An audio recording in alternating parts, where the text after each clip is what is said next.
Kebabs, పెసర్లతో kebabs 5 minutes లో అయిపోయింది. Just grind చేసిన అల్లము పచ్చిమిర్చి చేసి చాలా ఈజీగా ఉంది, తినడం కూడా ఈజీగా ఉంది.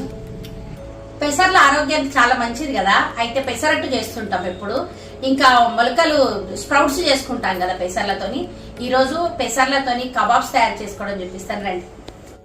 ఒక 10 గంటలు నానబెట్టుకున్న పెసర్లలోకి పచ్చిమిర్చి, కొంచెం అల్లము, కొంచెం ఉప్పు వేసి గ్రైండ్ చేసుకోవాలి. మరీ మెత్తగా కాకుండా కచ్చాపచ్చగా గ్రైండ్ చేసుకోండి. ఒక 2 టేబుల్ స్పూన్స్ బొంబాయి రవ్వ, ఇంకా సన్నగా కట్ చేసి పెట్టుకున్న ఆనియన్స్, కొత్తిమీర, ఇంకా క్యారెట్ తురుము, జీలకర్ర పౌడర్ వేసుకొని ఒక హాఫ్ నిమ్మకాయ పిండుకోవాలి.